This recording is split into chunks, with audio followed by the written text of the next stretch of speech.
Hey guys, BJ and GameDay back again. Joshy here.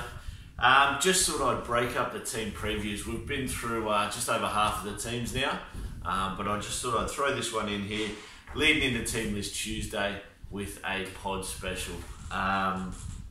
Basically, just for anyone at home who might be new to Supercoach or moving into it, a pod is a player of difference. So someone that generally his ownership is below 10%.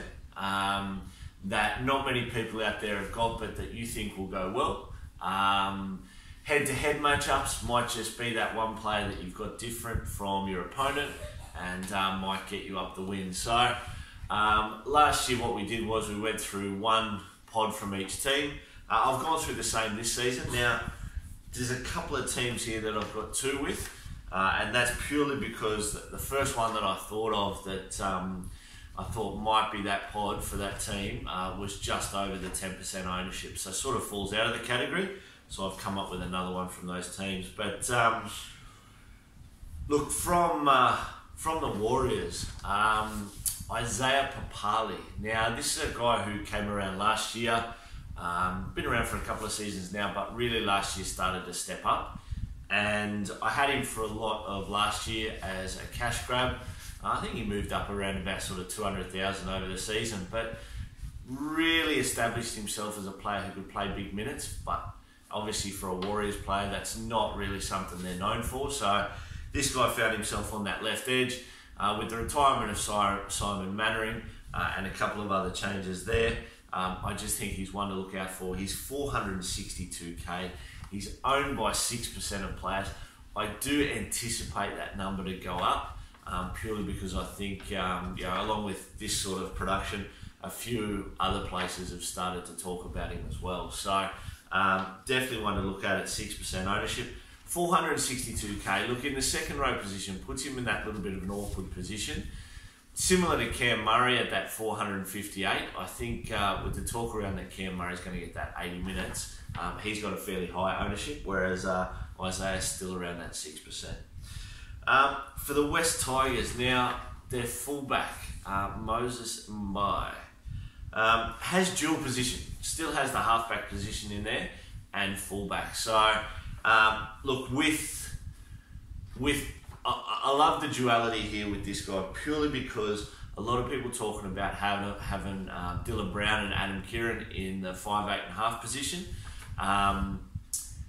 If you had this guy as your secondary fullback behind someone like a Teddy or a Turbo or something like that, you could always positional switch this guy when these other guys make up their money to keep him in and then bring in another Teddy or a Turbo. So, really sort of that's the combination you're going to want towards the end of the season. So could just help with there. 461k, again, look, not cheap, but Moses has proven himself that he can score some big points. From fullback, halfback, whether he's effective from either or not, but obviously he's going to have that fullback roll down for the Tigers for a fair while. 3% ownership too, so fairly small. For the Titans, now I've got a little bit of an interesting one here in Moaki Futuaka. Came about last season and didn't play massive minutes, didn't really play big minutes, but when he did, scored some massive amount of points. So good points per minute ratio here with this guy. Absolutely awkward place with regards to price. He's front row forward only. He's priced at 335k. 1% of ownership, which is a great thing. So there's not too many people out there who've got him. But at 335k, look, he's not a Payne Haas at 180. He's not a Taniela Pasaka at 196. Whether you can get him in and whether you can afford that 140 extra K for a guy who's basically unknown, he is sort of that cheapy status in regards to what could he do on the field. But what I saw last year was enough to maybe think he's worth it if you can find a way to get him in your team.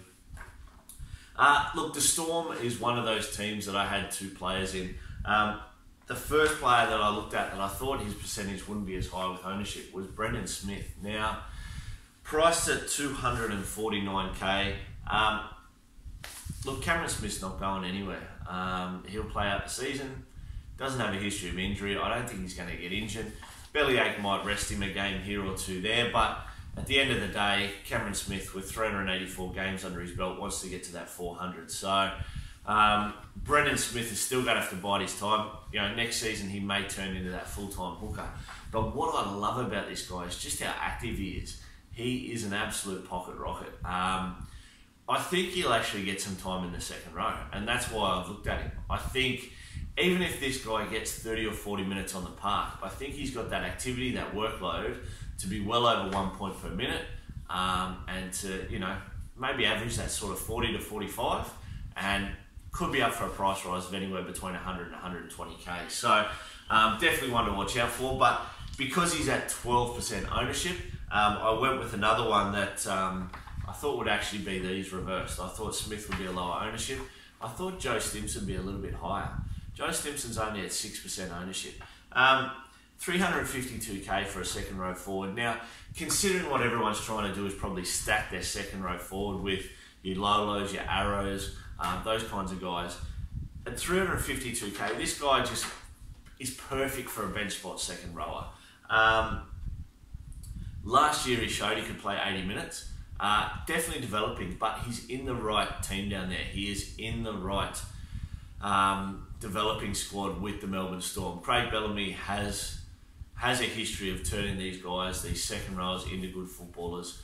Ryan Hoffman, obviously back in the day, was brilliant, ran perfect lines and everything like that. Joe Stimson showed last season that he took over from Ryan Hoffman and ran some big minutes. And obviously Felice Kafusi on the other side ran some great lines off Cooper Cronk. So if he can find somewhere to develop a combination within the halves, whether it is Munster, whether it is Brodie Croft, whether it's Jerome Hughes obviously sweeping in from any plays out the back. There's talk about him not being available for round one, so we'll just sort of wait and see with that one. For the Sharks now, I found it really hard to find a pod for my Sharkies. It seems everyone that's been talked about has high ownership, whether it's Fafita, whether it's Sean Johnson, or whether it's any of the cheapies. Blokes in that mid-range like Scott Sorensen and Kirk Capewell, again, they've got high ownership. I've gone back to the boxer in Paul Gallen.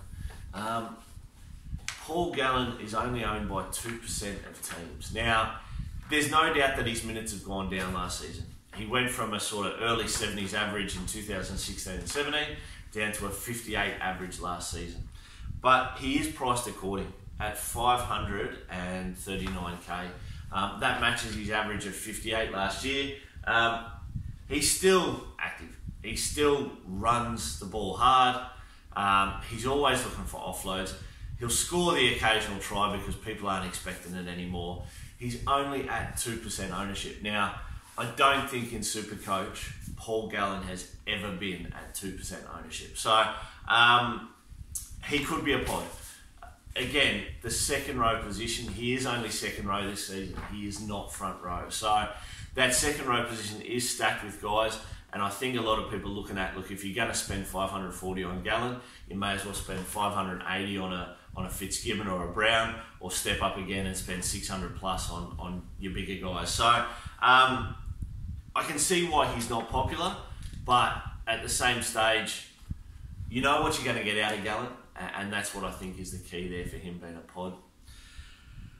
For the Sea Eagles, now I just mentioned this guy earlier. He is one of the cheapies, Taniela Pasaka. Now, he has had a few injury concerns with knees and such like that, but this guy's just a monster. He is huge. I've got him on my bench purely because I needed to find another cheapie. And this guy, if he can get the injuries right, even if he plays a bench role and an impact role, I can see this guy coming on for 25-30 minutes a game and scoring an average of 40 points. He's the type of guy that's going to get across the line for a try, just barging over. Obviously with how big he is, not the quickest of players, but you see that with plenty of guys around. Still got plenty of speed, still got plenty of size to worry the defensive line. So, as he develops as a young player, whether he develops that offload, whether he develops a step at the line, or whether he just barges through guys and uses his size, may not be a pod this year, may not find his way onto the field in those big scores. Definitely one to watch out for in the future, but from a Sea Eagles point of view, it's pretty slim pickings over there. So he's the one I went with. For the Roosters, this was the other one that I had 2 players in. Now, I think this is a direct reflection from the Wigan Club Challenge and scoring 3 tries with Brett Morris.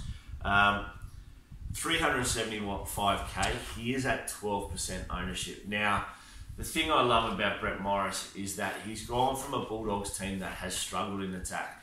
Clearly, they've struggled in attack over the past 3 to 4 seasons. They really haven't scored a massive amount of points, and he's moving into a Roosters team where Blake Ferguson, he's taken that win spot, scored a massive amount of points last season. Brett Morris doesn't have the same activity. He doesn't have the same base stats. He doesn't have the same run rates every game with Fergo, running up to 25 times a game. But what he does do is he finishes. Brett Morris is a finisher. You can rely on him every time to get the ball across the line. Even though him and Joshy Morris are getting a little bit older, they still have got plenty of pace as well. So I just think he might be a factor at 375k. With what Fergo did last season, Fergo I think reached about 650k. Morris is never going to reach that high, but if 375 can turn into 500 or 550 and can upgrade you mid-season to someone like a Fergo or a Mitchell or an Essan Masters or one of those guys who will sort of get to 550, 600k, maybe over that, then that's what you can look at there. But as I said, at 12% ownership doesn't sort of fall into the pod category. So that's why I backed him up with Luke Keary. Now, we spoke about Luke Keary earlier in the team previews. 460k priced at 5'8" position, 7% of ownership. Just a good player. Just a really good player. A little bit small for my liking, but sort of goes back to the older days where those 5'8s and halfbacks were the smaller kind. So I just hate when these smaller guys run the ball as much as they do and then they get crunched and sort of injuries start to be a worry. But look, with Luke Keary, good step on him, good vision. His game is developing, like we've talked about with a lot of other young players. So if he can just get that little bit better this season, could prove himself as a pod. For the Raiders, now again, the Raiders, I found it really hard to find one. Last season we found a lot of players that were sort of in that cheapy range as pods. This season is a little bit hard because I think more and more people are starting to embrace Supercoach. We're finding those cheapies, we're finding those players who are pods, and the ownership is just getting over that 10% that they're hard to find. So the one I've added here is Elliott Whitehead. Now, look, it's probably no secret that I'm not a big fan of him in Supercoach. I think he's fallen into that mould before that I've always thought of as a trap, and that's because he can score so well inconsistently. He'll throw out a game where he'll score 2 or 3 tries. The Raiders might be forced from injuries to play him a certain position, and he gets fresh and he gets sort of on the ball, and he'll follow up an 85 or a 90 score, but then the next week it's a 20 or a 30. So, look, I've put him down as a pod. He's second row, he's centre wing, dual position. 457k, again, is awkward for that, but he's only at 5% ownership. What I do love is the amount of Englishmen that the Raiders have got. Now, the reason I say that is because Josh Hodgson has proved himself as a fantastic player, well and truly at NRL level, and the same with Elliott Whitehead. I think John Bateman will do the same given that opportunity. I think once he adjusts to the NRL speed of play over the Super League level, I think he'll prove himself as very useful. Once these guys, look, having come up from Canberra, these guys have got their own little sort of circle that they hang in, and the Raiders together. But having seen a few of the Englishmen and knowing who they are, they just love to have fun. They're loving the Australian culture. Definitely one to have a look at. Definitely one to get on with the Englishmen with regards to Hodgson and Bateman. But whether Elliott Whitehead can just step up and become a little bit more consistent, again, that's probably the key to him becoming a true pod. For the Rabbitohs, now Cody Walker, again, mentioned him earlier in the team previews. Love this guy. Really worried about the Wayne Bennett factor, what he does to his attacking side, whether he concentrates more on defence. But as long as he can stay free as a player, again, another one who you want to be a little bit more consistent to become one of those superstars. But 569 Ks. He's my 5'8" at the moment. Only 6% ownership, so I'm pretty happy about him.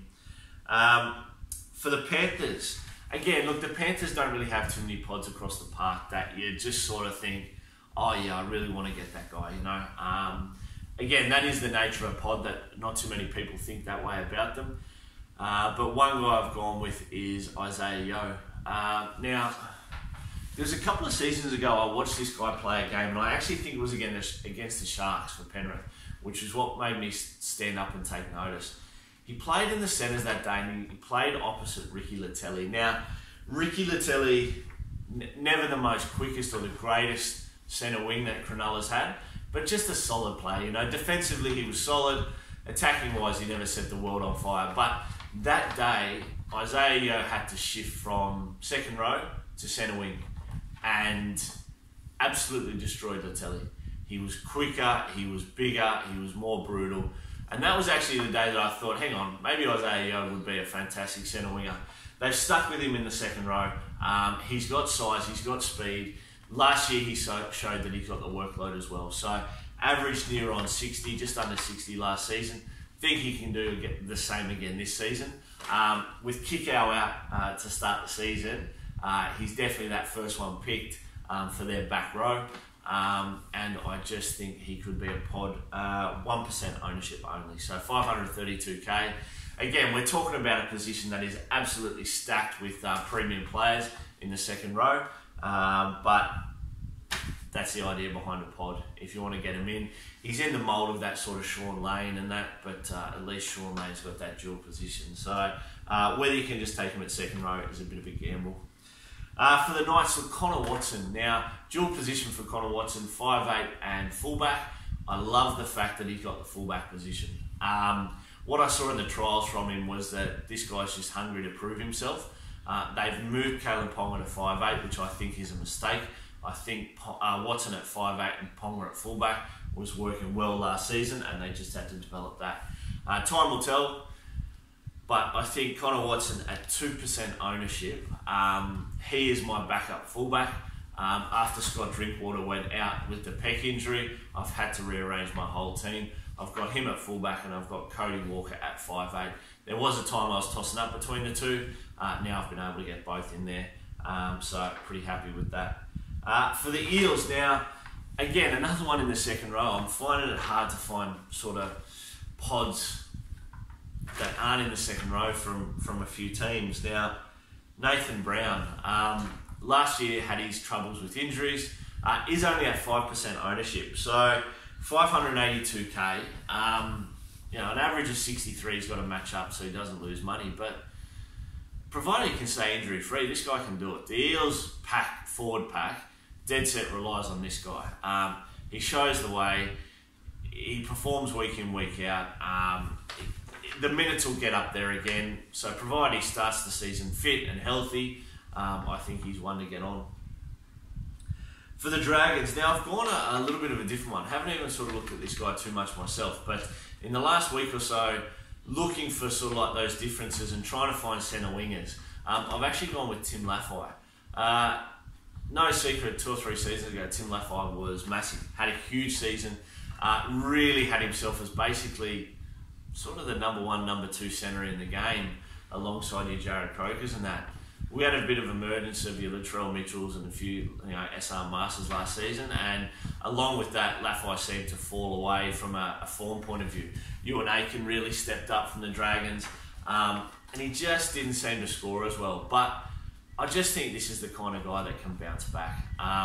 When he moved from the Dogs to the Dragons, it was a good thing. Still got plenty of faith in him there. There's no talk about him losing his spot. He's still that centre winger on the left. So I think, yeah, if he can get that opportunity, if he hit 419k, again, only 1% of ownership, there's no reason why he can't get to 600, 650k if he can start scoring a few tries again and become a bit more active. For the Cowboys, now, This is one that I actually like. Now, obviously with JT going out of the season and retiring last year, more of the focus is going to be on Michael Morgan to attack and to run that halfback position, which means a lot of the attack will actually go from the left side where JT always targeted Gavin Cooper and those guys to the right side with Michael Morgan. And I think Cohen Hess is going to be the benefactor. Now, 530 odd K, at a small amount of ownership, he's only got 3% ownership. There was a year or two ago, and this guy was the boom second rower, a walk-in startup for Queensland, and now people have sort of forgotten about him. So with Michael Morgan running the show on the right-hand side, definitely think he's the one to look at. For the Bulldogs, Aiden Tolman. Now, front rower, I've got this guy starting for me, 470k. It's a bit of a price thing for me here. I can't afford to get both Andrew Fafita and Marty Tapau in there. I'm hoping that Aiden Tolman can hit form, be healthy, and yeah, just sort of alongside Dylan Napa, really find a combination there where they can feed off the back of each other. Because the Polar Bear, look, I love him as a player.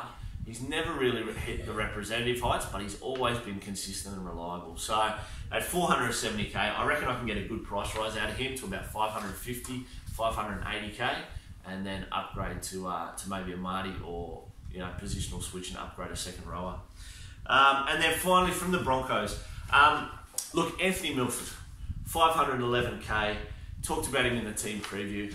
I thought this guy would have been a superstar, and I thought Wayne Bennett cruelled him. Under Anthony Seibold now, who has been in the Broncos before, I think under Anthony Seibold, Anthony Milford can absolutely shine through. So watch out for him. 5% of ownership. There's other players you consider there, but 511k is sort of a base price for Anthony Milford. Has the ability to go bigger. We know he can ton up. It's just about that consistency in attack with him. So provided they can get that through Anthony Seibold at the Broncos, I think we might be on a winner there. So look guys, I'll continue on with the team previews. We'll get all of those done.